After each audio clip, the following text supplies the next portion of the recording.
Good morning, ladies and gentlemen. I'm Sanjay Khare, and I'll be talking about how to build or our journey of building a proactive safety culture at Maruti Suzuki. Maruti is a company which founded with a vision of being a leader in the Indian automotive industry some 28 years back. This is a brief journey from Maruti 800 to today. We are manufacturing Kailashi vehicles. We are the leader in passenger vehicle segment, giving almost a market share of almost 45%. Suzuki Japan holds 54.2% equity stake, annual turnover of $8.3 billion, that is around 40,000 crore rupees, and sell over 1.1 million cars a year, 1.1 to 1.2 million cars a year. And shortly we'll be touching a benchmark of 1.75 million cars. We had been rated number one in customer power satisfaction survey, and we have got one of the largest sales and service network in the country. We make Indian roads safer. We've got Maruti driving schools all over the country, empowering the people on the roads. We've got our Institute of Driving Training and Research. Till now we have trained 10 lakh people in safer driving. We have been upgrading ITIs across India. We do a lot of CSR work all around for our people in our community. And one very, very good initiative, we call it E-Parivartan initiative, where our employees use their time on Sundays and holidays and visit the nearby centers and develop the people, work along with them in various NGOs and centers. This is my top management, Mr. R.C. Bhargava, Chairman, and Mr. S. Nakanishi, Managing Director of the company. And as we had talked about safety and engagement, the very first thing we did almost 3 years back, on the occasion of National Safety Day, we got the messages of all the top leaders of the company, all executive directors and MD and the chairman. And then there they have very clearly given the vision, like our Mr. R.C. Bhargava, chairman, simply given us a vision, make it an accident-free company. So these are basically sort of lighthouses available to us to work as a safety department to work and build safety culture. There are people who are handling projects, the people who are handling engineering, the people who are handling marketing and sales, distribution, production. So we have got wonderful ideas already from our own leadership on which we have to move it forward. We do monitor our safety performance and publish it in our annual safety reports, annual sustainability reports.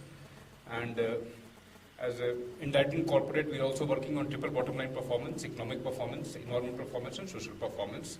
As a part of social performance, occupational health and safety is linked to all our stakeholders, as you can see: community, government, customers, employees, contractors, visitors, and suppliers.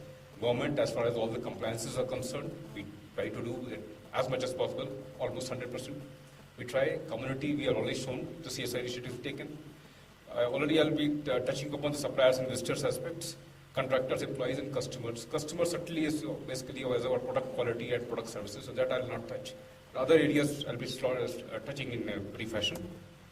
We got the National Safety Award also from the Ministry of Labour last year, and we are OSHA's 18001 certified. And as a process of culture building, we saw that the culture of building safety culture at Maruti has to be customized to what Maruti needs. So once we did 18001 certification, it was never a need. No, nobody told us to do this OSHA's 18001. We only also saw that this is one big advantage, that we'll be able to do one small. You can see this slide.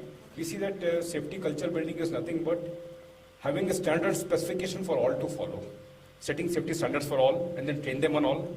Then people become aware. Once they are aware people, then we do motivations and enforcement. Then we are complying. And once they are complying and they are committed, it builds a safety culture. Taking this as basis, we first sat down and decided what should be the safety standards for us, depending upon our cultural context. And that's how we came on deciding a policy for ourselves. Policy was have 7 factors. We have to manage our risks. We have to comply with all the legal and other obligations. We have to have a target and review mechanisms, provide appropriate training and information, ensure meaningful and effective consultation, communicate, and promote a culture of safety. So much more detailed thing is here, but these are the 7 broad things that we have written down, totally in our own context. It's been totally made by our own team inside. These are 3 major OSS objectives that we have taken. 0 major accidents. By major we mean that's top 6. No fall from heights, no caught in machines, no electrocutions, no contact with heated objects, something which can basically result into a reportable accident. This is what we are focused, we are working upon. There should be zero major reportable accidents. Then also we have a second target of 100% analysis of near miss, minor first aid accidents, incidents, and 100% preventive medical checkups as per plan. And as part of the policy only, there are some in easy words, written words are 7 management principles, which have to be ingrained into each and every Marutian's heart, that all incidents and injuries are preventable. Safety is process owner's responsibility.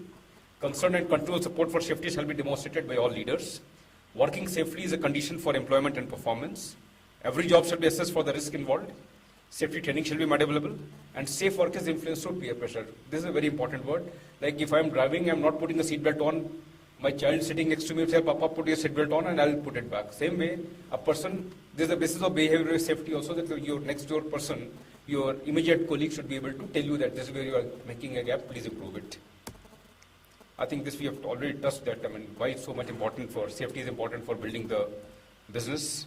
We do have a top management organizational structure within ourselves, which includes all the board members and directors and various vertical heads who meet every quarter to strategically review the safety performance, and give strategic directions for safety, as well as drive it in their respective business verticals. If you see, evolution of Maruti's safety has happened because of 3 things. Obviously, a lot of respect to statutory compliances. Being a Japanese multinational, they don't want to have anything negative happening on our compliance aspect. We are given full freedom to do everything that we can do to do the statutory compliances. Basics from Japanese practices, I think this is one thing I'd like to touch upon in a little more detail, the KYT system. 5S, 3G, they are very, very simple principles of 3G. Do a Gemba, go to the place and see the actual thing. But they are very, very effective principles of Japanese management that we follow. And third thing is that all the national and international best practices, all the standards and OSHAs that we follow, this is the base of evolution of OHS system at Maruti Suzuki. This slide I have already touched, but here I have, underneath, we have put 4 filters. Now these 4 filters are nothing but what is our safety model. And with the full, advance asking for a pardon from my senior people sitting over here, we have taken it from our Bhopal incident. What had happened at Bhopal, which is not a very good chapter to say it again and again, but Bhopal, it was a big tragedy, and after which safety profession was really given a big focus over here. All these 4 type of failures happened over there. You can see at 9 p.m. in the night, some type of leakage started happening, and because some water got mixed into the tank of the fluid, and that which started an exothermic reaction. Now this plant was shut down, plant was away, there was something to control the refrigeration. The refrigeration fluid was supposed to be there, a freon fluid, that was not there, that was missing from the system. Then after that, you can see there's a flare tower, the flare tower was not working. There's a, for the water, enough type of water pressures were not there. Whatever you can think of could have happened, it was not there. It was a whole big sequence of failures, whether of design, of management systems, or behaviors, or emergency preparedness. So because of these 4 things, 4 learnings, we took that, fine, we'll take these 4 learnings as basis for us, that will prevent these systems, prevent or proactively move ahead on design, management systems, improving behaviors and emergency preparedness. And in our induction training that we conduct for all the official level employees in our company, 1 full day we spend along with them, and first 1 hour goes on showing them over to a very good movie on Bhopal. Is there available on the YouTube called Seismic Seconds. You can all download it and see it. Wonderful movie where they've analyzed the whole incident in details. That we show to them and then discuss them so that they go back to their work. For their entire life they are de-risked. Same thing, and as a like our business has got 5 features: inbound logistics, whatever vendors supply the material to us, we build our plants, manufacturing and test facilities that we have got, outbound logistics that we supply material, supply our vehicles outside to the market, and customer service. These are the 5 vertical areas.